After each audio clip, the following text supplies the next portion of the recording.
Hello. Yes, ladies and gentlemen, please take your seat. We are a little bit in a rush, so please, it's a very final effort, so please all take your seats. Thank you very much.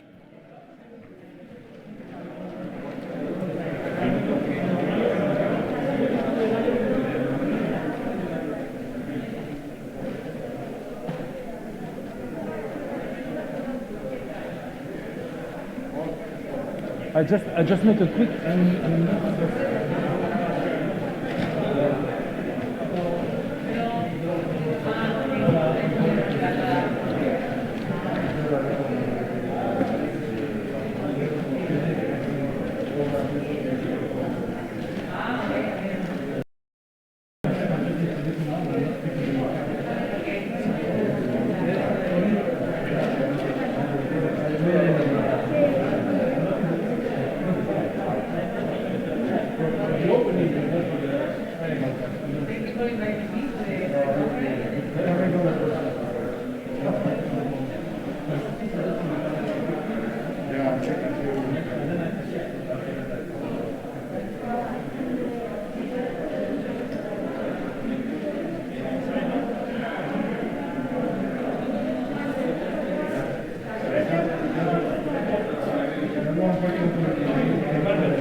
Can remove the mask?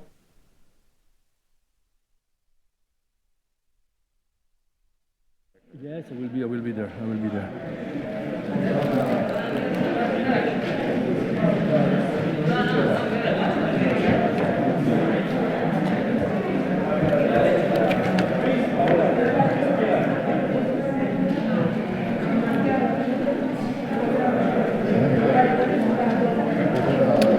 So we are going to start again.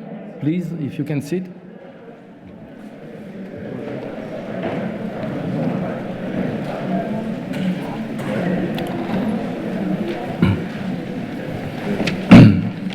So welcome back, everybody, for the last part of the conference. After an incredibly wonderful coffee time. This is why we are a bit late, unfortunately, but it was fantastic.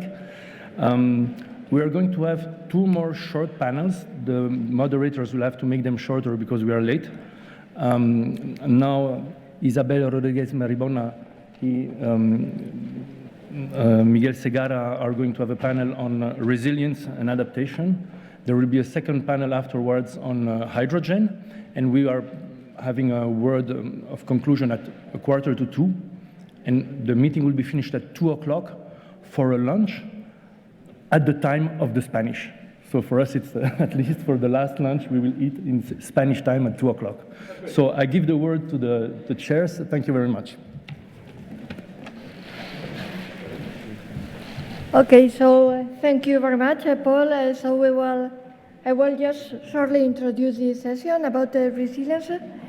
So as all of you know, we have spent around 90% of our life in the built environment, so it is very important for us that the built environment is comfortable for us. And then, due to the COVID-19 and many other natural and man-made disasters, we need to reshape our built environment as we needed to redesign our life. So, but we have to consider that now the built environment is vulnerable to multi-hazards, also performing some cascade effects, doing this even much complex. So, do we need to change something in our built environment to adapt it to the new ecosystem we have? And at the same time, we know that also cities and mobility and also buildings are responsible for a large amount of CO2 emissions. So we need also to reshape our built environment to be more sustainable. So this is the main topic of this session. And first of all, Dr. Miguel Segarra, at that time you all know him. He's in Dragados and ECTP Infrastructures and Mobility Chair, and we'll talk about all this, and later on we will have a debate with 3 participants. So thank you very much, Miguel.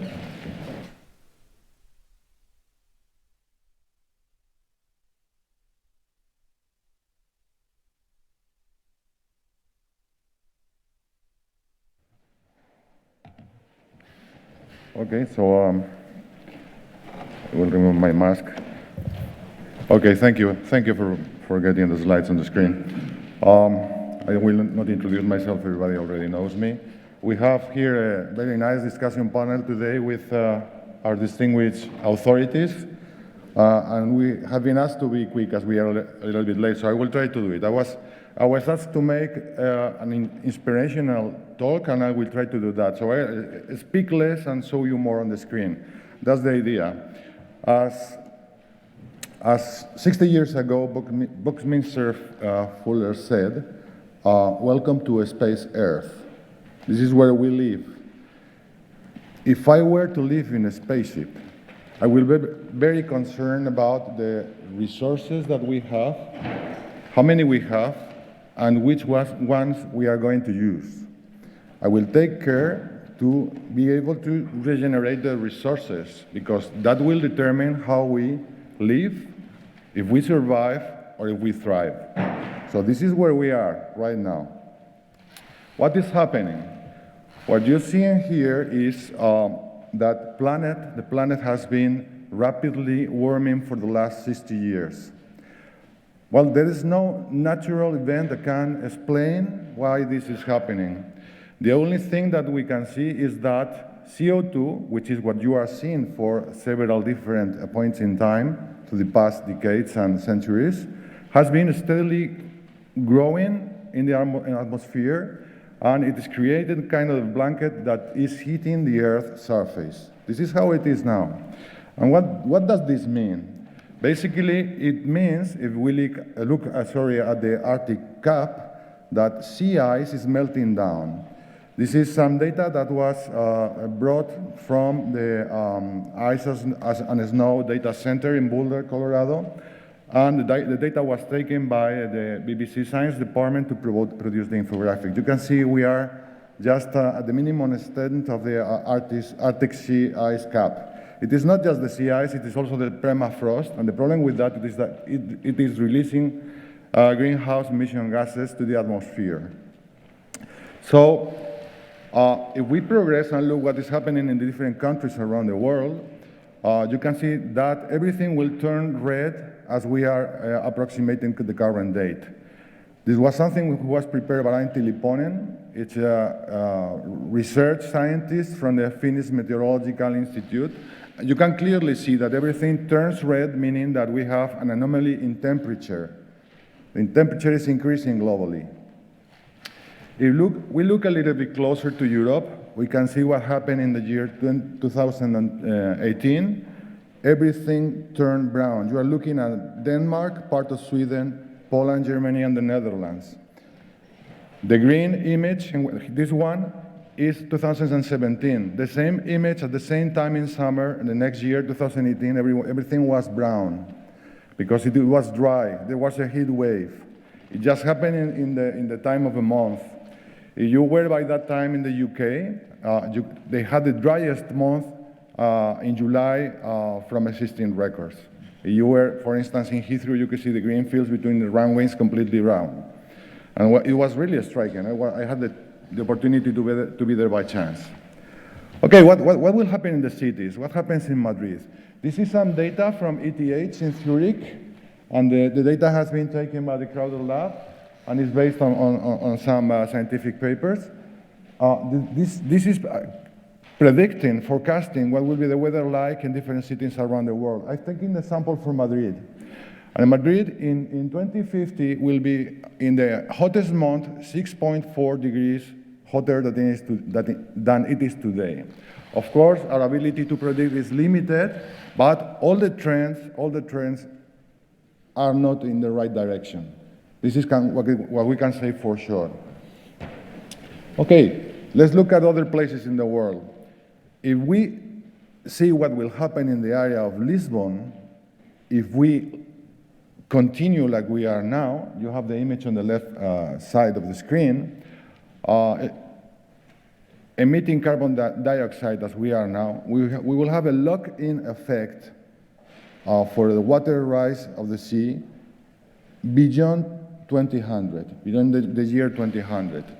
What that means is that if we stop today emitting greenhouse gases, that doesn't mean that the effects on the melting of the ice cap and these type of things will stop today.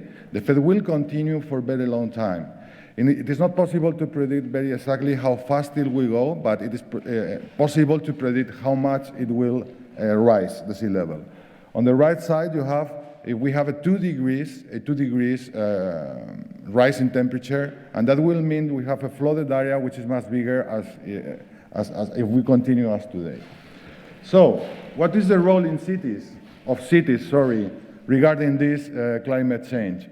As you can see, in cities we consume 75% of the global energy that is consumed in the world, almost responsible for 60% of greenhouse emissions, and many things like that you can see in those bubbles that are bouncing everywhere.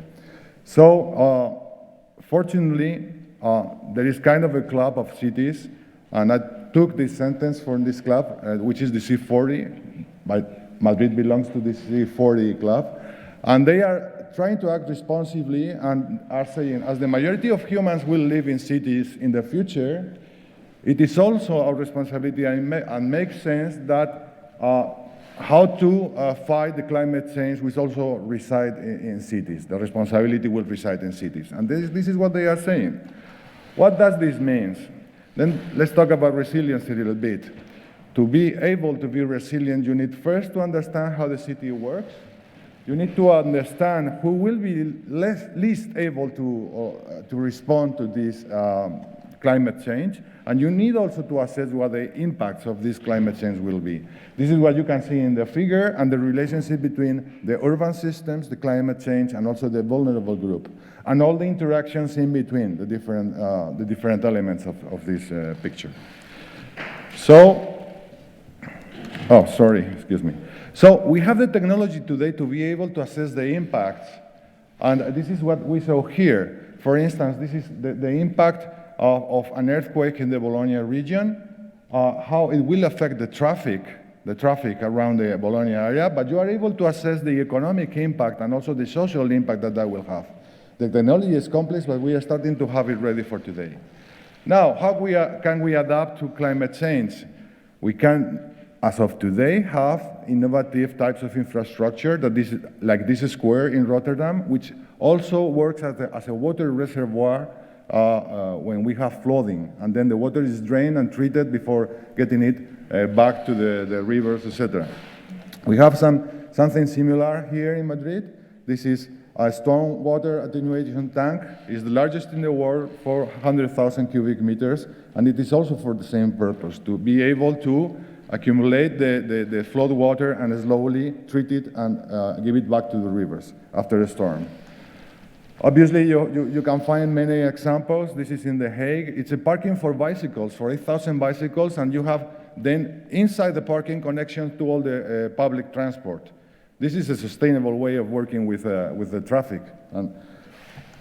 Okay, also not just only talking about buildings, but talking about infrastructures and abating the climate change. We have adaptable roads. We will have in the future automated roads, because we have to make room for automated driving in the future. That will change the shape of the city as well. We will need less cars, for instance, but also we will have resilient roads to adapt to climate change. I am finishing. I couldn't forget about materials. We are used to have a linear use of materials. We have moved to a reuse of the materials, but we are going back. We have heard the session before about circular economy. Which stage are we? I really don't know. I think we are using right now the three of them, but we need to move to the left side of the screen, okay? And in relation to abating, we need to find solutions by taking into account the three pillars that you are seeing there. On the one side, you have the technology. That's important. You have the social. We need to educate people. We need to create habits for ourselves. And we need to also look at the nature. And again, at the interactions between technology and nature and social and technology. That's the way to find solutions to abate the impact of climate change. So having said this, we have 3 questions for today's speakers, and our timing is very tight, as you can see there. The first one is the future built environment in response to climate change mitigation and adaptation. Second one, the new use of the city buildings and infrastructure in the green and digital context. And the third one, the role of the construction industry towards a more resilient, healthy, and safe built environment.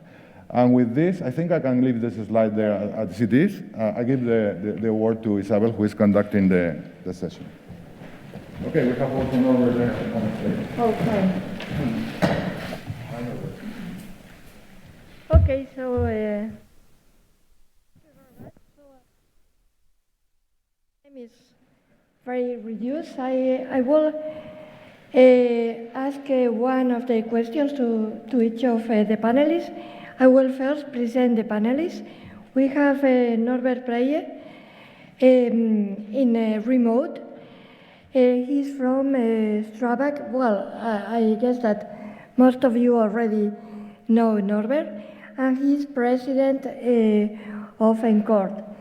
Also, we have here Maria Dolores Ortiz, who is a general director of planning and mobility here in the Madrid city. That is really a challenge. And also Paul Cartrivers, you know him. He's from WIGES and is our ECTP president.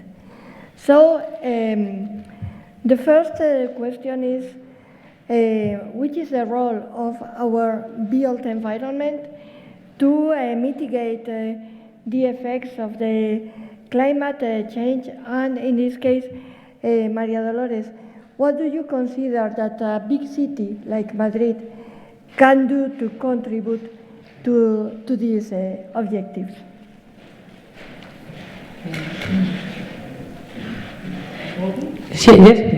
Yes.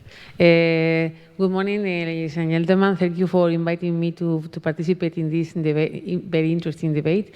And yes, I think the role of the cities is very important in this new challenge that we have against the climate change. And in the last year, the city of Madrid has been implementing several policies, plans, and actions to reduce the greenhouses, but this was not enough. That's why in September 2019, Madrid 360 environmental sustainability strategy was presented. And with this strategy, we would like to reduce the pollution, to improve the air quality, and of course to improve the mobility in the city. And we have three main instruments to get these goals. The first one is the roadmap towards the climate neutrality, announced in March 2021 in the TIC 40 Convention of Mayors. Includes commitments and monitoring indicators that will allow us to evaluate and monitor and to reduce. The main objective is to reduce the greenhouse emissions by 65% in 2030 in comparison with 1919. I think it's a very good objective. And also, we have implementing and approved the Air Quality and Sustainability Ordinance. It was approved in March. And the first is dedicated exclusively to fight against the atmospheric pollution and to promote sustainability. And the 4 major objectives of this ordinance is to improve air quality, to reduce pollution emissions, to improve energy efficiency, and to promote electromobility and the electrification of the city. And the last one is the Sustainable Mobility Ordinance that was approved in the 13th of September.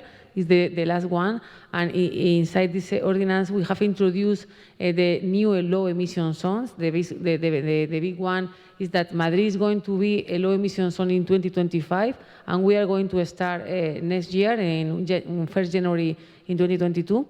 Where we are going to introduce the first low emission zone in the inner ring N30, or the pollutant cars that go inside is going to be forbidden for the most pollutant cars to go inside the inner city of N30, and progressively until 2025, where all the city will be the highest or the biggest low emission zone in Europe, because the most pollutant cars cannot go inside or circulating, not only for foreign people but also for the residents in the city. So I think it's a very important challenge. And also we have introduced 2 more low emission zones for special protection that start in the 1st January in 2022, is the Plaza Elíptica low emission zone and Madrid Centro low emission zone, that is that we know before as Madrid Central. And of course we have more measures in relation with the smart bus, smart load and unload, urban freights, and so on. It's very long, the list, so I think we can change for another panelist. Thank you. Okay, so thank you very much, and it's very interesting and very challenging. Okay, so the second question is for you, Norbert, and it's because, well, all of us know that our life have changed because of the digitization and the green wave we have nowadays. But how do you think that this important tendency may affect our built environment, considering our cities, buildings and infrastructures? Thank you very much, Isabel. And thank you, first of all, for having me here also on this panel. Well, Miguel's presentation said it quite all in those 10 minutes, quite impressive. I think what we also should say, if technology or digitalization is an enabler for many solutions, we should not be always looking at what do technology provide. We should also be asking ourselves, what shall we want? Because Miguel made a very strong point at the end of his presentation that we have to come back to unison with nature.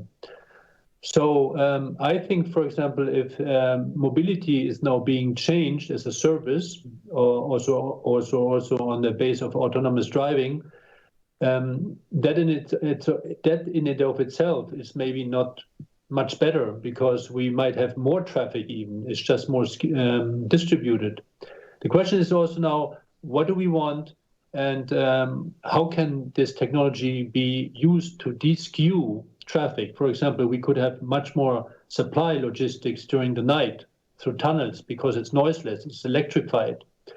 So I think I would like to say, what shall we want? And I don't know, I'm sorry, I don't know the name of my previous speaker, the commentator for Madrid. However, I think it's very good that those plans are there, and they are very ambitious, and I'm actually envious because I live in a car city, Stuttgart, where some major car makers are based, and they don't have those plans, and I wonder why. So, which come back to an aspect which has been used, has been mentioned a couple of times in previous, and especially in the circular economy session before. It was about the role of design. We have to design a city in a more holistic way, which is easily said, and I know it's a buzzword, but also we have to always think, what do we want to achieve? And if low emission or no pollution is a target, then we have to design around that target. And I think also, coming back to the digital technologies on the mobility, the design will also have to focus on the aspect of sufficiency. We always speak about what is possible, but maybe we have to come back and what is not needed. So we should also design out maybe aspects which have created problems we are in right now. Thank you very much. Muchas gracias. Thank you very much, Norbert. It's very interesting, the point of view you are explaining to us. And well, the third question is when we are talking about climate change, we are always talking about mitigation and about adaptation. Now we will talk about adaptation. So how in this new environment in which we have natural and man-made hazards very frequent, how can the built environment, and especially new materials, products and systems, be designed and developed to adapt our built environment to the new situation?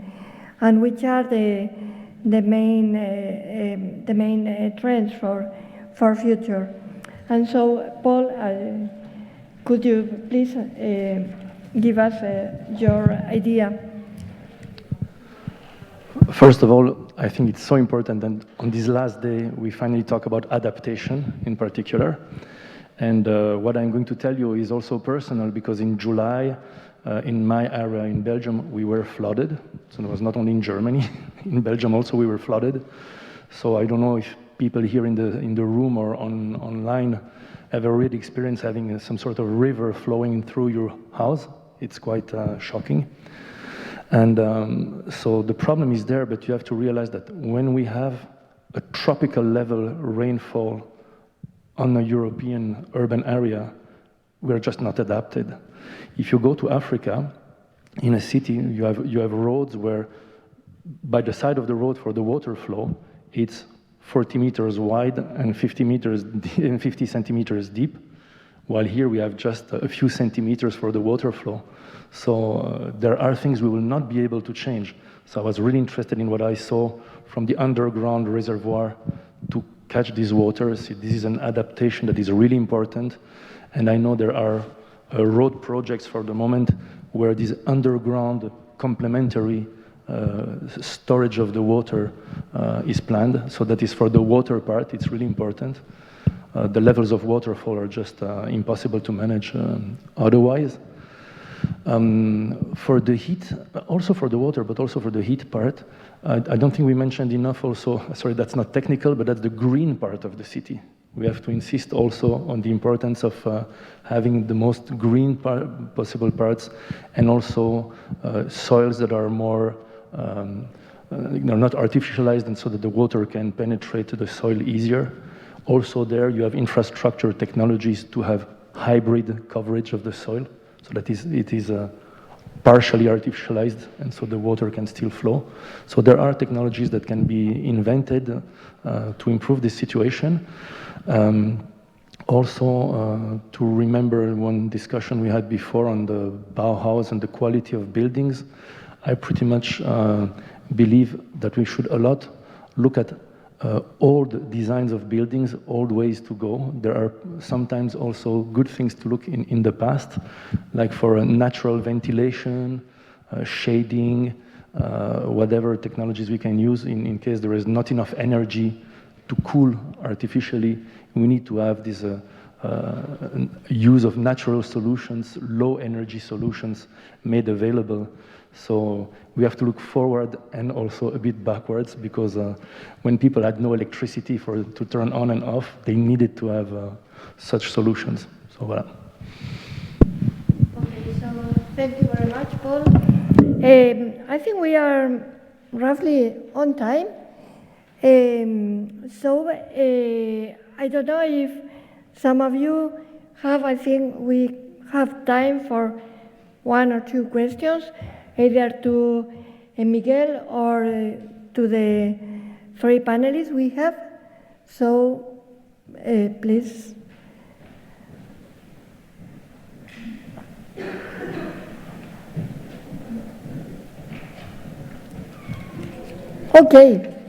Okay, so thank you very much. Thank you very much to our panelists and also to Miguel for this very inspirational talk.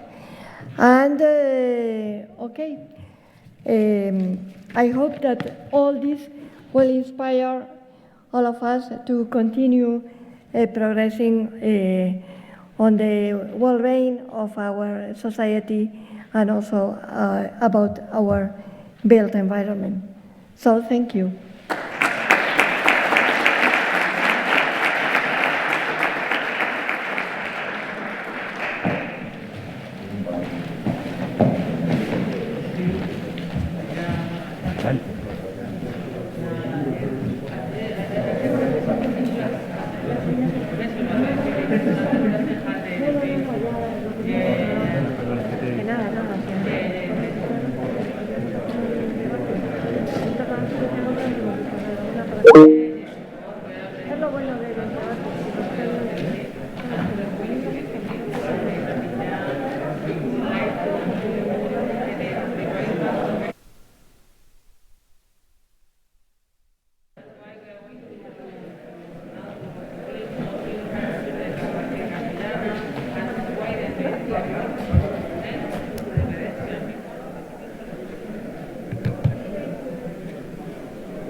Yes, this is me. Nice to meet you. Yeah.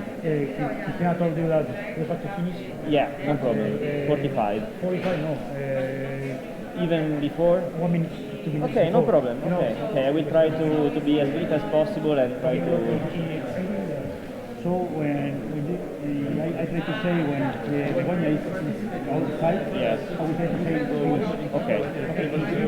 perhaps we late. Okay. So 5 minutes. So No problem. just continue with the panel. The panel, yeah. Until I say okay.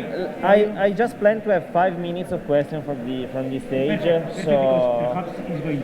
Yes. So just I say, Fabio, what I say. Fantastic, no problem. Thank you so much. I'm the only one physical. Yeah, all the other one are going to be...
We are going to start in 5 minutes.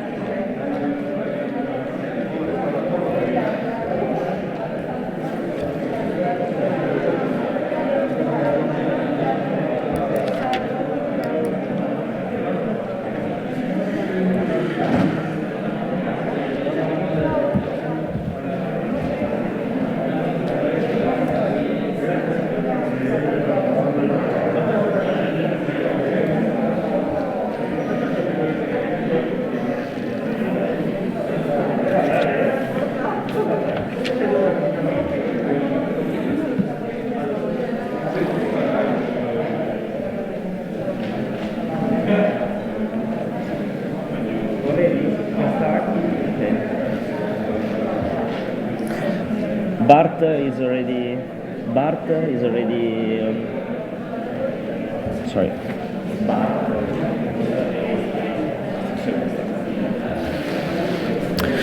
Okay, if everyone is here, we can start.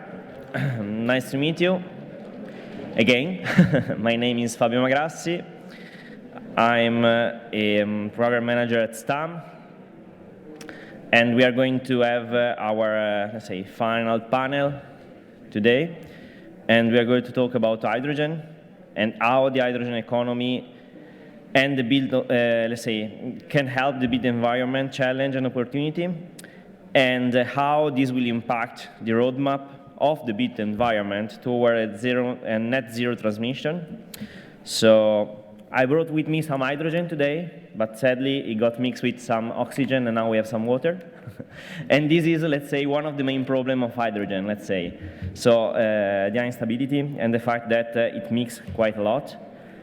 And this gives us, let's say, one depth of the issues that we need to face on stocking the hydrogen and on how to use it. So with me, to, let's say, start this panel, we should have connected the executive director of the Fuel Cell and Hydrogen JU, Bart Biobuk. It should be connected from remote. Hello, Bart. Nice to meet you. So we will. Okay. So thanks for the kind introduction and thanks for having me.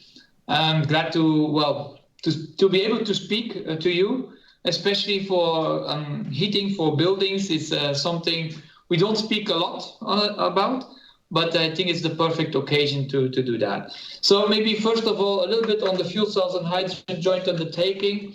Well, the FCHJU basically does not exist anymore because since this week, a new partnership was born, which we call the Clean Hydrogen Joint Undertaking. So even for me, still I will have to get used to the new name.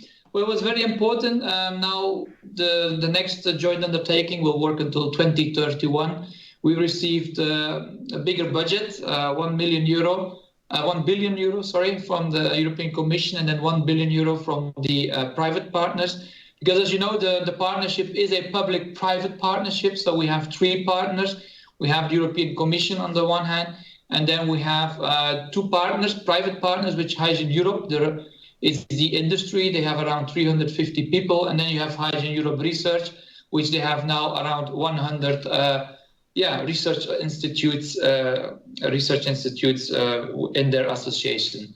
So first of all, I would like to talk a bit about hydrogen for heating in general, or with fuel cells, for example. And we have supported a lot this kind of, let's say, application, and I will tell you in a minute a bit more about that. But first of all, I mean, we believe that there are specific cases that actually could justify using a dedicated hydrogen network for heating. For example, where you can repurpose existing grid lines or gas grids, or have cheap deployment of hydrogen distribution infrastructure in areas with low heat density. And these situations, for example, we can use hydrogen boilers. We have them already. There are several manufacturers doing that, but we have not supported that really as a joint undertaking so far. Instead, we really have looked into the cogeneration with fuel cells. And then you have hydrogen that can heat and power and also produce power, because we believe that they offer the largest primary energy use reductions. And that's, of course, in reaching the climate goals, the most important thing. For areas with higher heat density, heat networks would appear more suitable because you have, of course, centralized production of heat, which is then distributed to end users via district heating network. So that makes sense a lot. And for example, Denmark is a country that has already a big tradition of using district heating. And there we believe that fuel cells can also play a very important role in this district heating. We can put large-scale fuel cells where, for example, waste heat is recovered and then injected in the heat networks. So all in all, a case-by-case analysis is really needed at regional and at local levels. And that's very important, and I will repeat that later on as well. You need to do a case-by-case analysis.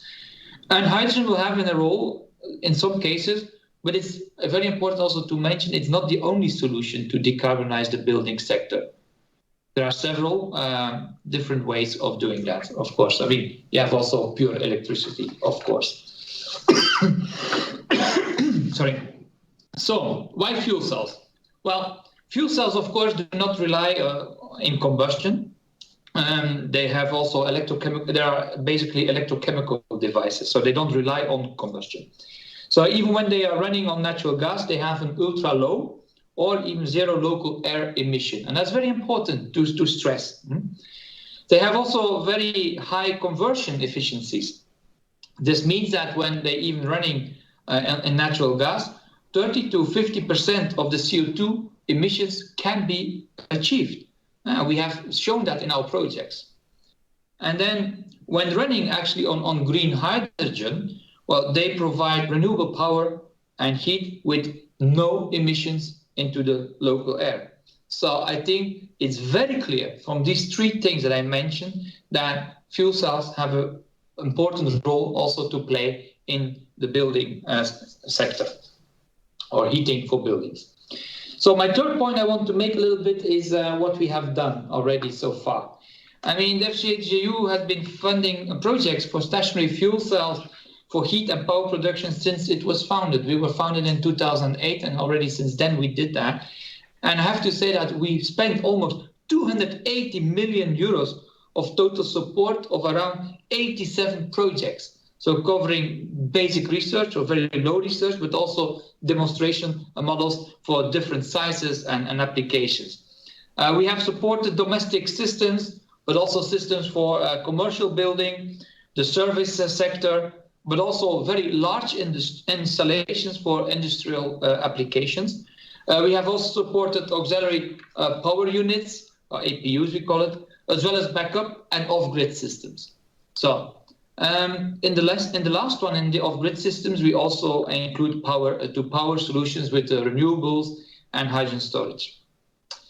In the first stage, at the very beginning, we were focusing on supporting the development of the components. And so they needed to make them more durable, more performant. And on the basis of these results, then we started really to support a number of actual demonstration projects. And the most mature application in Europe are basically the domestic fuel cells and applications for small commercial buildings, what we call sub 5 kilowatt area. We have supported around 17 projects in that of various scales with a total funding of 98 million euro of European money. And the total project cost was at 244 million euro. So clearly it shows that also the private members, they invested a lot of money in that. At the smaller scale and following then the successful results of these initial trials, we supported the largest field trial for fuel cells with micro CHPs to date in Europe. We have supported more than 1,000 units across 10 European countries. They were installed and the project was called Infield. And this allowed actually to test this technology in real installations and of course gain a lot of experience with real customers.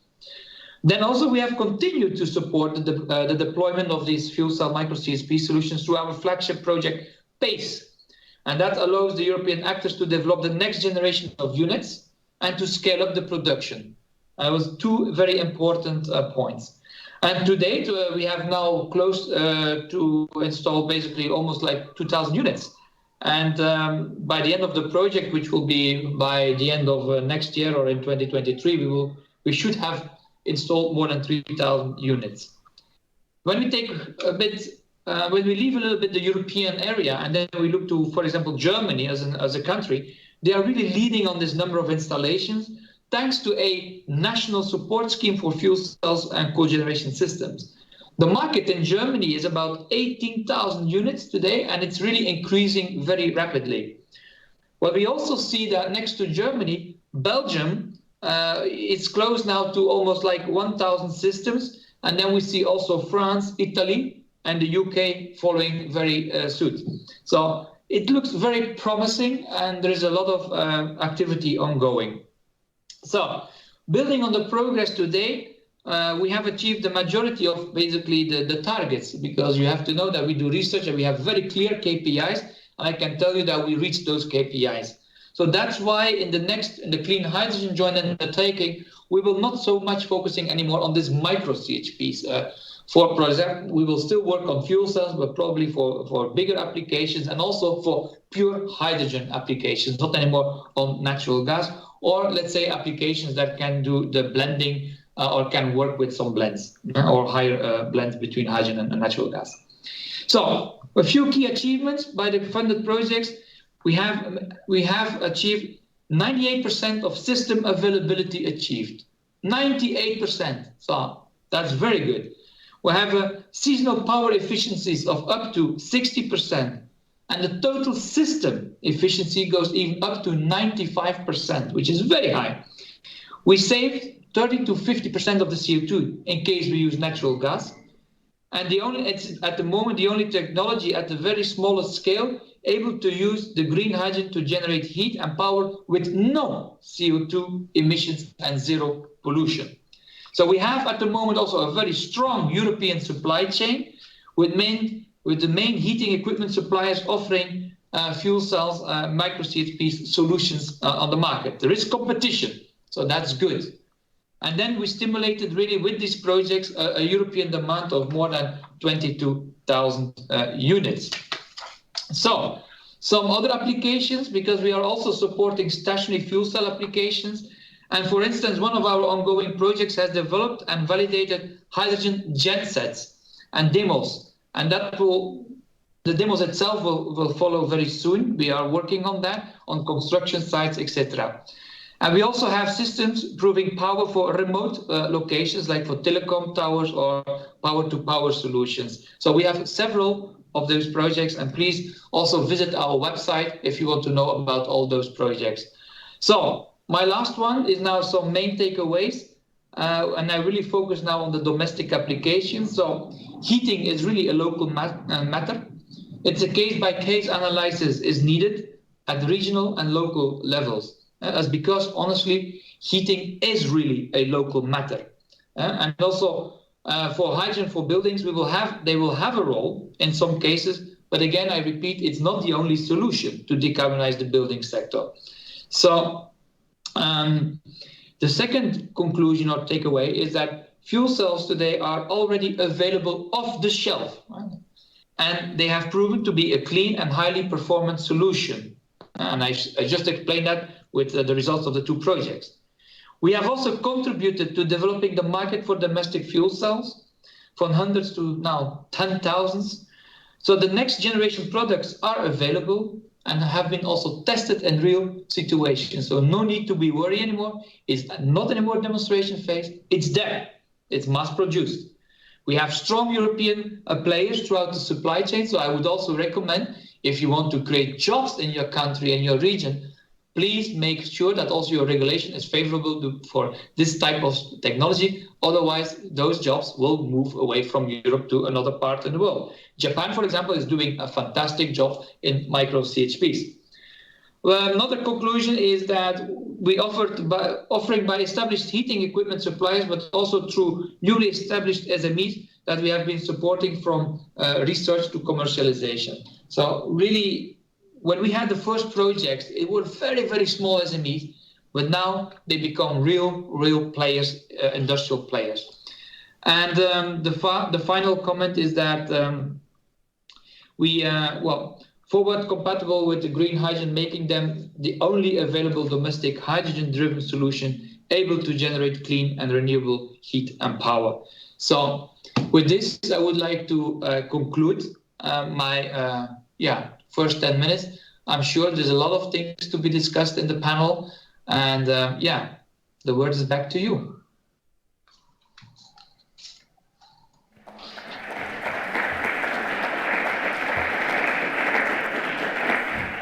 So I will now open the panel, and we are going to discuss on how hydrogen will impact the roadmap of the built environment toward decarbonization. So with me in live, there's Miguel Ángel Paris Torres from Acciona, and remotely there should be connected Angelo Moreno from Stress and Andrea Tommasi from Solid Power. So let's check.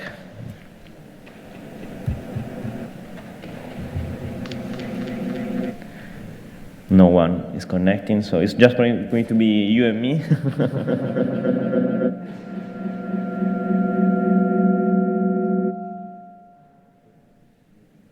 Okay, here they are. So nice to meet you all. I will open immediately the panel. We are going to have roughly 25-30 minutes to discuss. I would like to start with a question to Andrea Tommasi immediately from Solid Power, a technological question. So we see a lot of, let's say, evolving issues and evolving landscape regarding the technology around hydrogen. We would like to know something more about how is developing the world of the fuel cell and electrolyzer in general, and how do you see it applied broadly to the built environment? So the floor is yours.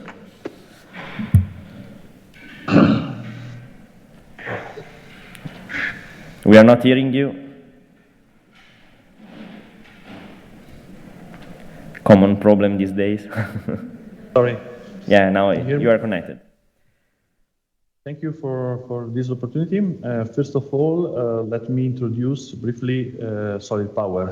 Solid Power is an international company based in Italy, Germany, Switzerland, and also Australia. We are focused on high temperature fuel cell system, so a solid oxide fuel cell system. We are involved from 20 years in this technology.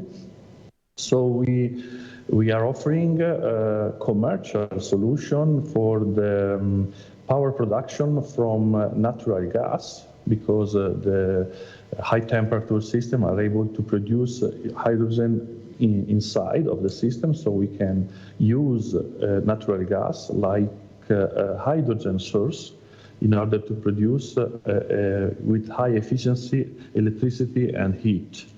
But we are also involved in the mid-term scenario of the power-to-power application. So production through solid oxide electrolyzer of hydrogen using renewable sources, storage of this hydrogen for mid-term, so weeks or months, and then use with the same item this hydrogen in order to produce electricity. So a new approach for the renewable management in order to use the renewable energy, not immediately or using electrochemical storage, but store the renewable electricity for a long time. So solid oxide technology is one of the, I think, and I hope, more promising technology in order to approach the decarbonization road, starting from natural gas, but with the goal of the pure hydrogen solution, but also in the new scenario of the electrolyzer, with a technical solution with high efficiency, up to 90%, so very efficient, using low-cost materials. So also very interesting in order to evaluate the cost reduction, because our goal is reach the cost of $1 or $2 per kilo. So very interesting medium-term scenario we are in our roadmap. Thank you for your answer, and I think that this clarifies a bit also the technology that we need to develop and the technology that have already been developed regarding the transition.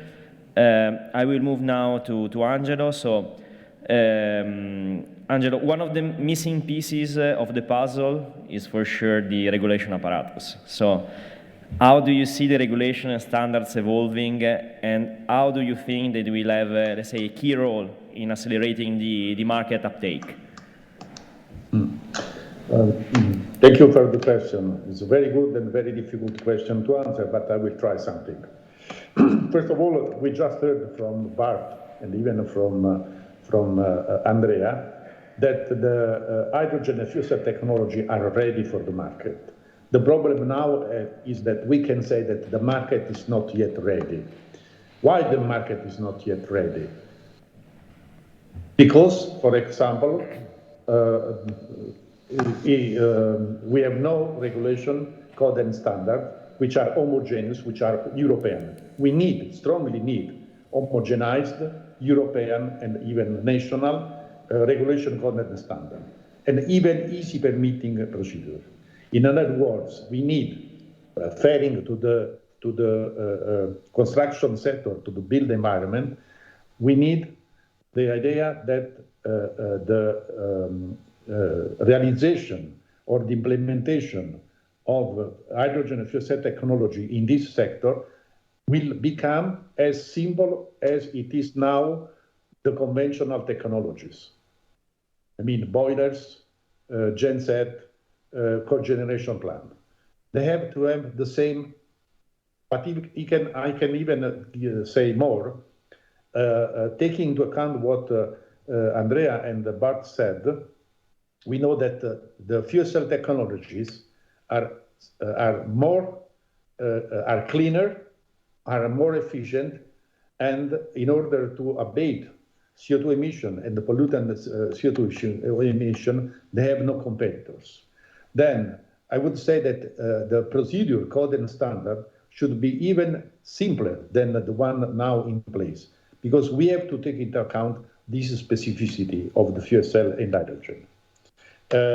I would say, and to underline this, this is my opinion, of course, we can say that, you know, that there are the so-called hard to abate sectors, such as steel industries.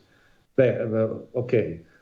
I think that even the built environment, the construction sector, is a kind of hard to abate sector. We know that this sector emits 30–40% of the CO2 emission, the total CO2 emission. Why is hard to abate? Because this sector is made by millions of boilers, of genset, of cogeneration plant. We have to replace, we have to start to decarbonize this sector, replacing these conventional technologies, which burns fuels, which something that doesn't burn, which is the electrochemistries. That means with fuel cells. Why? I repeat, because we can lower, even if we use natural gas, we can lower the emission by 30, 40, 50%, and we have no pollution at all. And if we use hydrogen, mainly green hydrogen, we can even have zero emission. Then it's important to underline this, because it's the way that we can convince politicians and policymakers that they have to deal with the regulation, code standard, and permitting facility with another approach, where they have to facilitate the implementation of these technologies. Then they have to make easy permitting, they have to define good rules, good standards, taking into account that we have no combustion but just electrochemistry. Then these systems are even not only more efficient, but I would say even safer than the one where it is the combustion. And just to come back to your question, I see two main topics concerning regulation content standard. One is the fuel cell itself. Of course, I repeat, we need a regulation content standards which gives to these fuel cells the right importance, and that this regulation has to be mentioned as to make simpler and to speed up the implementation of these systems in the domestic application, stationary application, and so on. And the second one is when we say hydrogen. Hydrogen, of course, is an issue. We have to imagine that hydrogen could or must or should become even part of in the built sector, where hydrogen can be produced locally, can be used locally, can be stored locally. Then we need also regulation code standard, which gives us the possibility to implement these technologies, or also in a kind of distributed generation of hydrogen, distributed storage and distributed use. We cannot we cannot apply the same regulation that applies when you produce hydrogen in a centralized way and in an industrial way. We have to have specific code and standards for this. And why, again? Because if we facilitate the introduction of hydrogen at the local system, we can speed up the implementation of concepts like district heating, like positive district, like hydrogen valleys, like off-grid systems. We need then specific regulation code standards. But not only specific, but even simpler. Because hydrogen fuel cell, as Bart said, have a very high added value in the decarbonization phase of the both to fulfill the 2030 goals, but even the 2050 goals.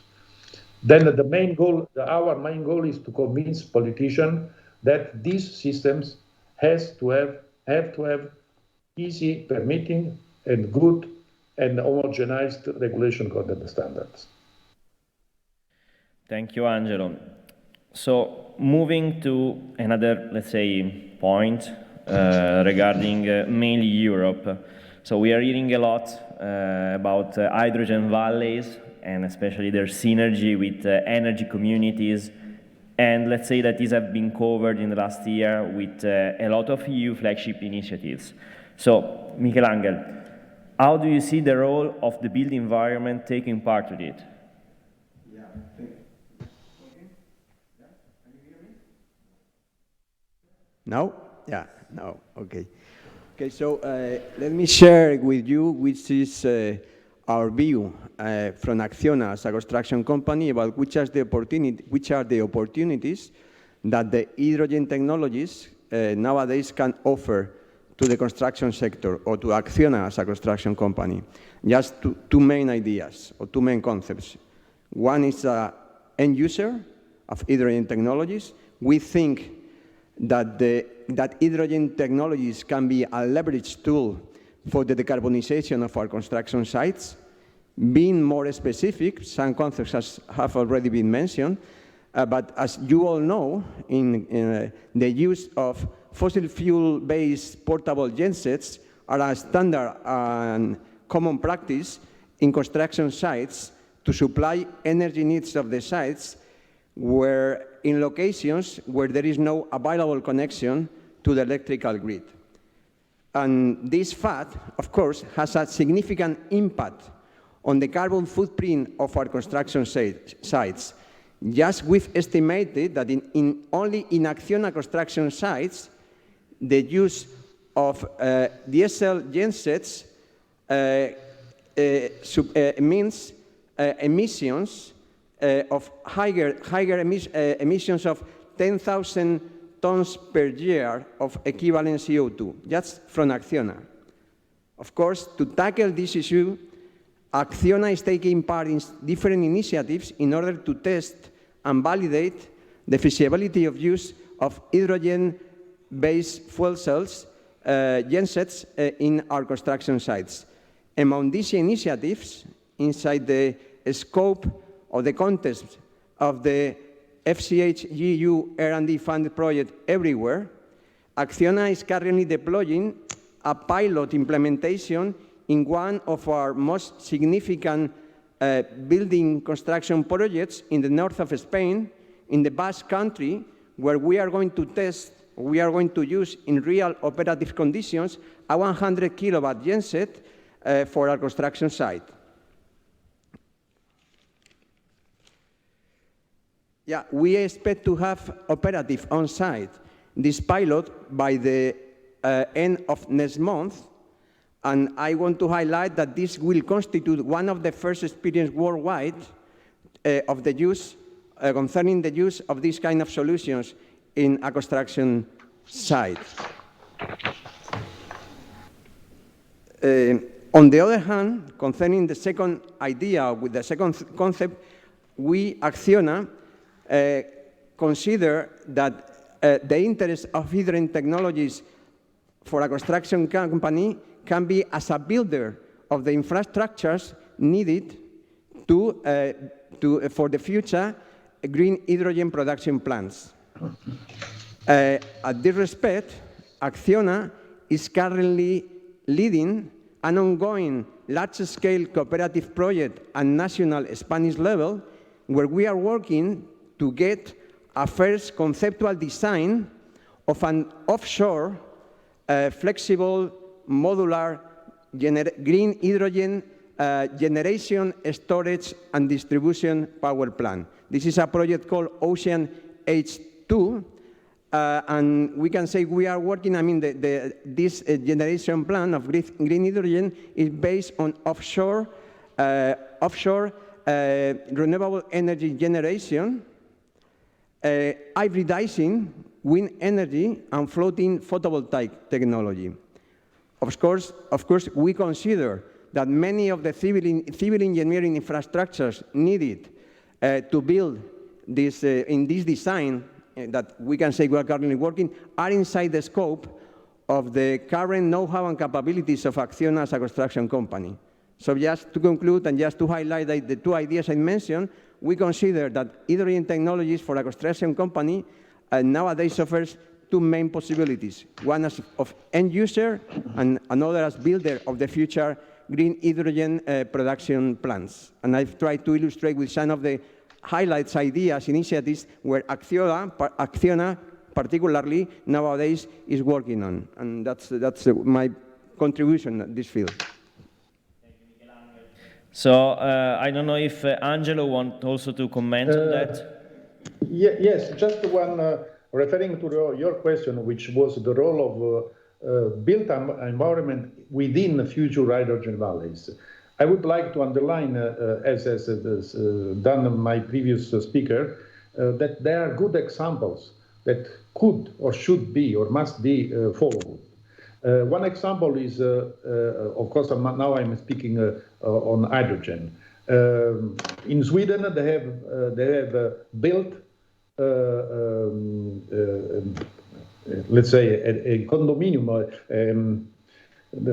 6 buildings with 200 flats, completely zero emission, not connected to the grid, which means off-grid, based on renewables, production of hydrogen through electrolysis, storage, and use of the hydrogen in the fuel cells.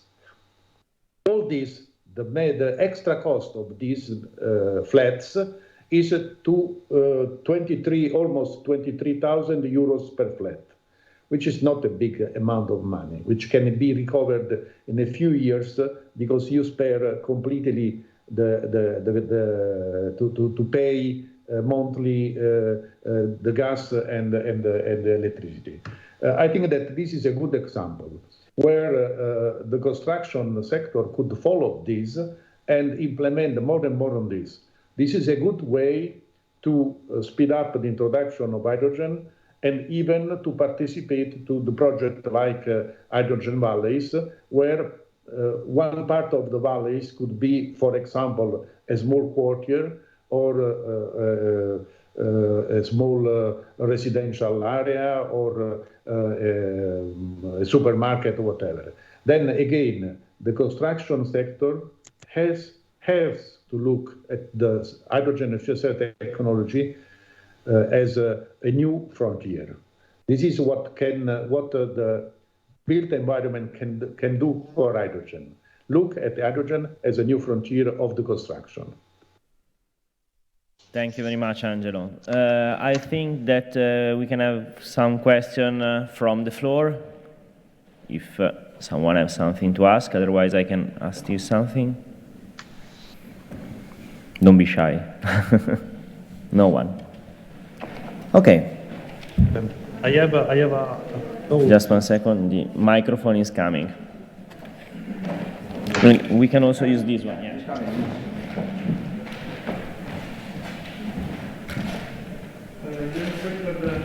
Just wait. Jürgen Frick from the University of Stuttgart. I'm You showed this example from Sweden and other examples, but there is the hydrogen production directly on site.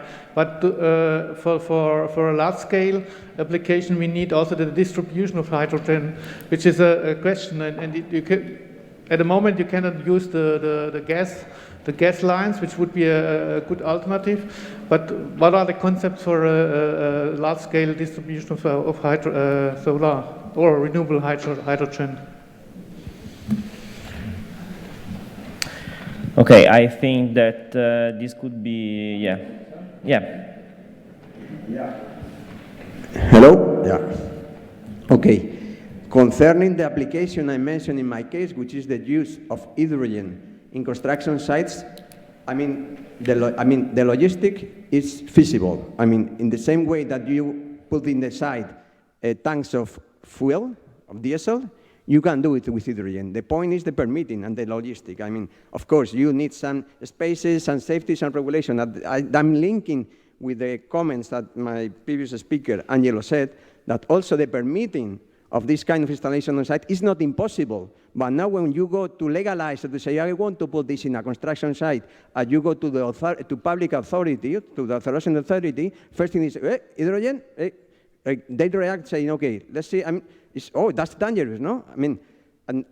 It's feasible, there are already regulations, but at least we should normalize to standardize which are the requirements for these installations in places like a construction site.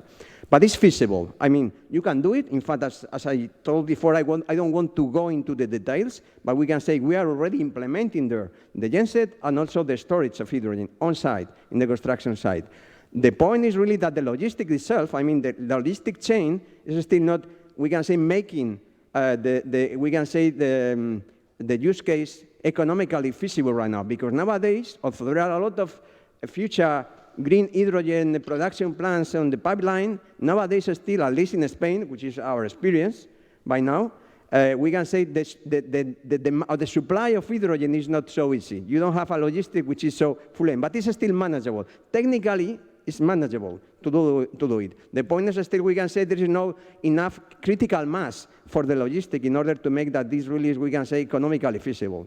But we hope that this could be in the near future, I would say. I don't know if I've tried to answer your question. May I add something? Yes, please, Angelo. Yes. Yes, to answer the question, my opinion is that in the hydrogen distribution through the grid is a kind of chicken and egg problem. Now I don't build the hydrogen distribution grids because there is not enough hydrogen and perhaps also not enough demand. On the same time, I don't produce enough hydrogen, a big amount of hydrogen, because I cannot transport it or distribute it. Then the idea is, and this is why I was mentioning this example, the idea is that we start building hydrogen valleys, hydrogen communities, small grid where hydrogen can be distributed in a small area. And then in the meantime, in this way, we promote, in any case, the hydrogen. We promote the demand. In the same time, I hope, and Europe is doing a big effort on that, we are going to produce more and more green hydrogen. And then, and in the same time, you know that there is already the idea of making the hydrogen corridor, where there are already some 1,000 kilometers of grids which can be used already now, because it's hydrogen ready. And such things will work, will go hand in hand. From one side, we promote the hydrogen production, let's say the on-site hydrogen production. We promote the use of hydrogen. This small community will grow, and then this community can be started to be connected. And then slowly, we are going to have higher hydrogen production, more grid, and perhaps then the step towards a European hydrogen grid will be very simple. It's not something that can happen in one day. As everybody knows, Rome was built in a day. And again, the hydrogen grid cannot be built in a day. Will be built in 20 perhaps a year. But in the meantime, we promote. And I repeat, the build sector can make a big step forward for the promotion of this work.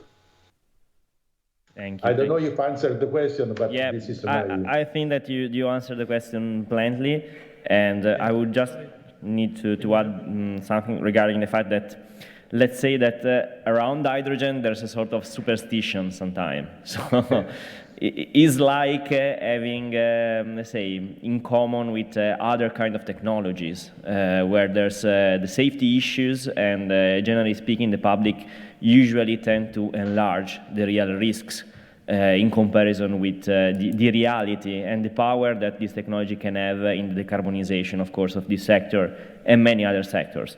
Of course, there's still some issue regarding the technology itself.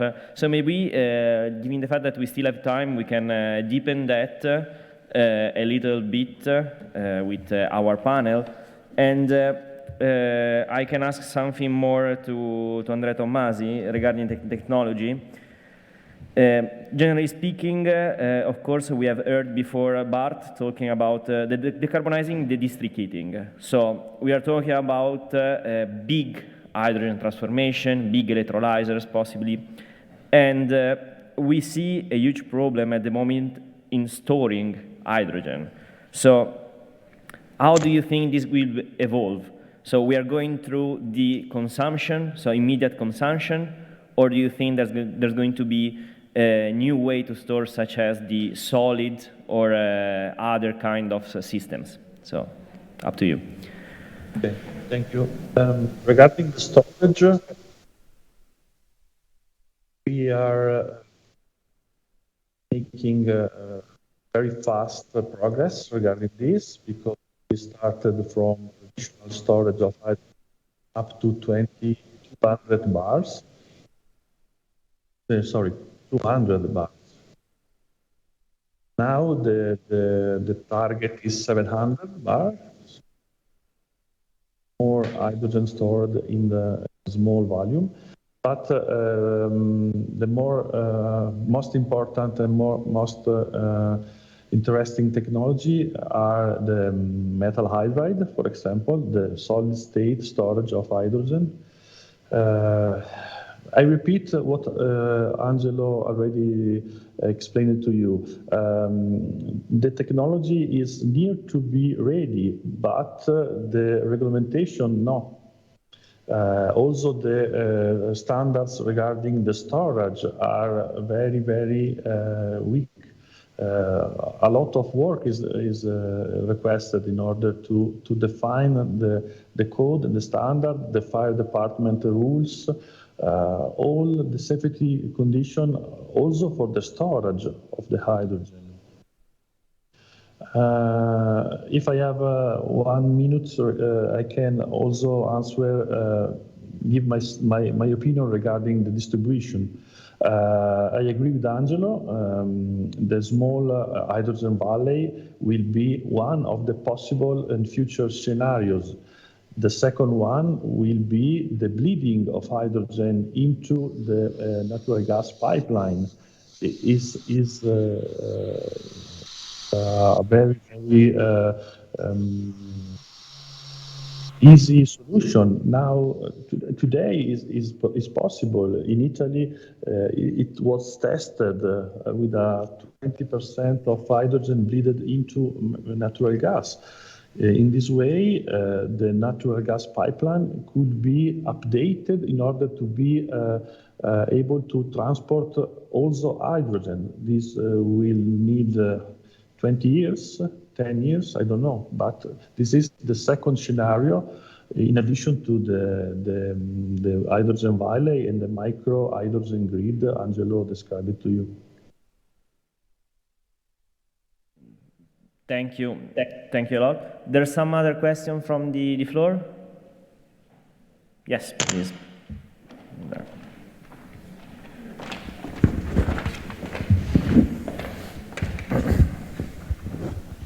I have a doubt if you transfer methane to hydrogen and you introduce in a combustion chamber, the efficiency is better if you use the hydrogen or if you use the CO2. This is the methane. This is one question. And the other second question is, with the hydrogen, there will be problems of hydrogen embrittlement during the transportation with the tubes. There will be necessary to protect the tubes in order to have better durability. Okay, let's say that this is a technological question, so we can ask it again to Andrea. Yes, so I think that you heard the question, right? Yeah, okay. The point is the embrittlement of the steel, so it's correct. Actually, the pipeline for the methane, the natural gas, are not ready for the hydrogen. So, for this reason, the grid is under upgrading. So they are working with the maintenance of the pipeline. They are performing the upgrading step by step. So this is the scenario we are imagining. The upgrading of the pipeline in order to be able to transport also hydrogen. This need some here, but this is the way. Regarding the efficiency, okay, I am a fuel cell producer, so I don't have answer regarding the combustion, but I think also the heat generator are producing upgrading regarding the transformation of each system in hydrogen-ready combustor. I don't see problem regarding the use of hydrogen instead of natural gas, also for the combustion. For the fuel cell system, the efficiency are very, very near to the efficiency of the natural gas items. So I don't know if this is enough. May I add something? Yes, okay. Please, Andrew. Yes. Okay. There are many questions. Let's start with the hydrogen. Just to answer very quickly, hydrogen is produced nowadays in the world 70 million of tons per year. And this hydrogen is transported, sometimes also transported in pipelines and used since more than 100 years. Then the problems with the material are well known. And now that we have to distribute the hydrogen everywhere, even in the houses, of course, the material issue will be handled more deeply. And there are already materials which can avoid or which can lower the problem of the hydrogen embrittlement. Then I would say that we know the problem, but we know also the solution, and we are implementing the solution. But just to let you know, perhaps not everybody remembers this, but we have already used the hydrogen in the world for several years. In big cities in Italy, in Spain, I imagine in Madrid, it was called the city gas or the town gas or the coal gas or whatever, the water gas. Before we used the methane, the natural gas in our houses, we were using other gas. And this gas was a mixture between hydrogen and CO, carbon monoxide. And we have used this for years, 10, 20, 30 years. Please go in the website and check for city gas or town gas, and you will see. Then again, we have a good experience also in the distribution of the hydrogen in the grid. Of course, we have to be sure of what we do.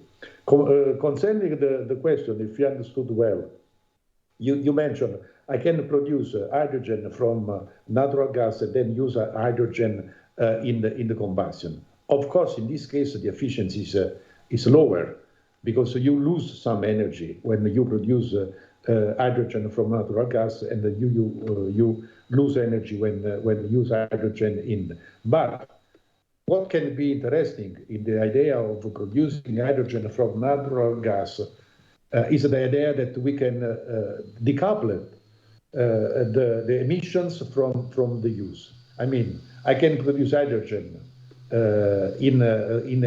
from natural gas in a centralized way. I can separate the CO2. I can distribute hydrogen. The advantage of this is not in terms of efficiency, but is in terms of lowering CO2 emissions and lowering even the pollution. Then in this way, I would say, okay, and you know that this kind of hydrogen is called blue hydrogen.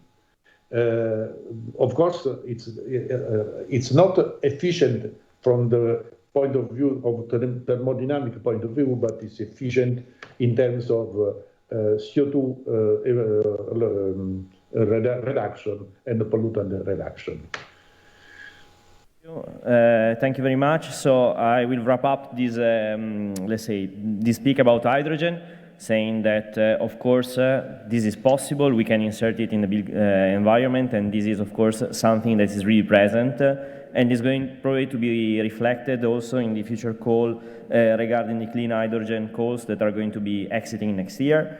So I would like to thank you all for participating, and especially our guest, Angelo Moreno from Stress, Michelangelo Paris Torres from Acciona, and Andrea Tommasi from Solid Power. Thank you a lot. Okay. Thank you, Begoña. Thank you. No problem, it's okay. It's okay, it's okay.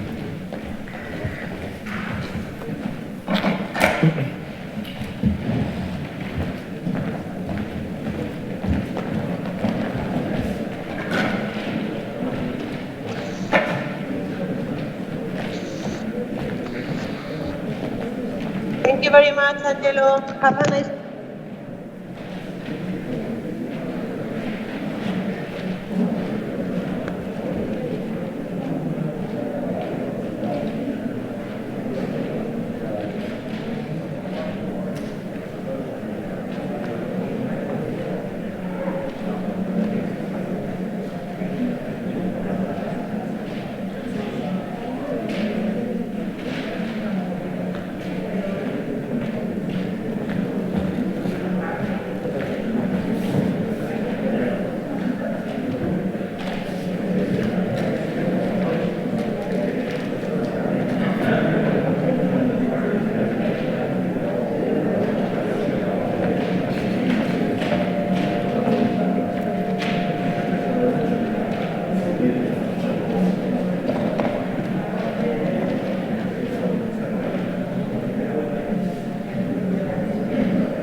Okay.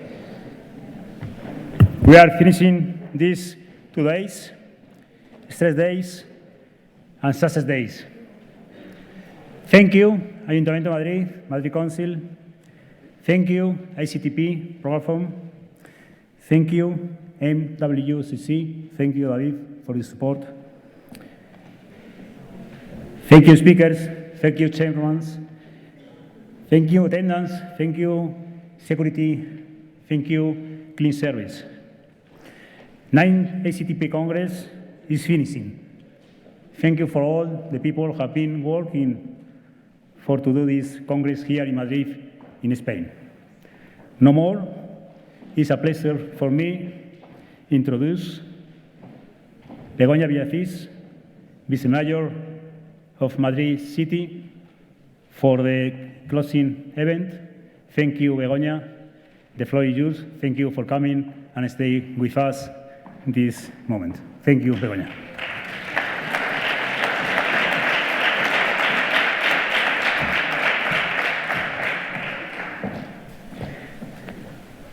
Hello, I'm actually the one that I'm so thankful for you to choose Madrid to hold the meeting. I think it's a very good choice because, as you can see and as you have experienced, you're actually visiting a marvelous city that is actually at the right time. For some reason, we're traveling lately, after the pandemic, and we're just opening the world up, being very aware that the world is still threatened by the COVID-19. But I don't know about you, but here in Madrid, we are feeling that there's something is happening with the city. Everything is moving. There is a feeling that we're just opening up and growing more than we have in the late years, because we actually trust in this city. We trust in the power of the neighbor, actually, how we want to overcome all the difficulties, all the problems that we've been through, and we're actually working really well all together, and the city is feeling strong, and actually I think the government is very determined to implement liberal policies that is actually working in the right direction. We are opening the city. We are unblocking all the urban planning that were blocked some years ago. We're just letting the city breathe. We are really conscious that right now we have the centuries of the states. We're actually the century of the cities, and the cities, we are going to compete with each other. And we're very conscious of their situation, and we want to empower Madrid. So as I was saying, we were determined to unblock the city, and we are just, as I told you, letting the city breathe. We are starting to grow in the north, as you can see in the map that you already visited, with Castellana Norte, DCN, which is a very transformation project that is going to transform the city of Madrid. We are growing through the south. We are actually working in the value of the houses. When we came to the government, the value of the houses were increasing, because the offer was contracted, it was blocked by the time. And since we came and we started opening the city and letting it breathe, as I told you, we're starting to see how we are decreasing the prices actually of the houses, and we are transforming the city. So I think this is a very good moment for you to celebrate the Congress, because as I know, MWCC is a public-private collaboration. We do believe in public-private collaboration, because working together, we just go faster and we go stronger. And you and I, we aspire to bring together all relevant sectors in construction, architecture, and engineering. MWCC, we try to take advantage of all the factors that make Madrid as an ideal capital to attract investment and to become a world leader in innovation and sustainability in the construction industry. The Madrid City Council is fully committed to these objectives, because we are aware of the potential of Madrid, and we are convinced that our city can lead in such an important sector in our country, and also take advantage of the ecological transition and digitalization to reinforce the position of leadership. I want to thank all the assistance today, both those from the private sector or the members of the European Commission, and ensure that Madrid's commitment to a construction industry adapted to the challenges of the 21st century in line with the mission of objectives of NWCC that today bring us together here is firm and is determined. I think we can reach it. We can position Madrid and Spain as an international reference for recruitment and training. We can set Madrid as a focus for attracting companies because it's an attractive city to attract talent, congress, and fairs. We are going to work for business consolidation in traditional markets and strengthening in emerging markets. A city that is responsible with sustainable development goals and Agenda 2030. Strengthening comprehensive and professional training. Promoting related sectors and fostering internalization, reactivity and levering of economic growth after the COVID-19 crisis. I think that if we all work together, and it's actually what's happening right now, what is happening in this Congress, in this meeting, we can do it so much better. We can learn from each other, we can support each other, we just can be stronger, working all in the same directions. So thank you all for choosing Madrid to hold it. And of course, you have a town hall that is committed to all these goals and is going to be by you through all this time. Thank you for choosing Madrid. And please, please trust and believe in my city because we do it. And we are so thankful for the opportunity that we had, and we're going to take advantage of it. Thank you.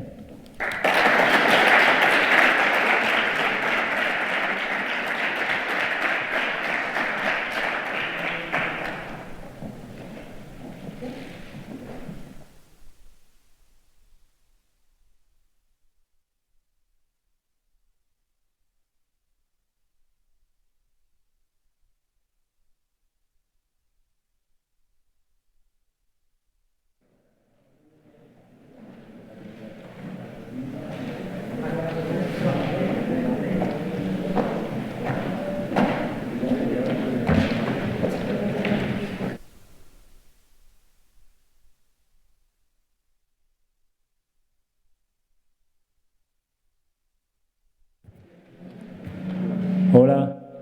Okay, ACTP Congress is closed. Thank you for coming. Thank you for coming to Madrid. And I will hope to see you soon. Thank you.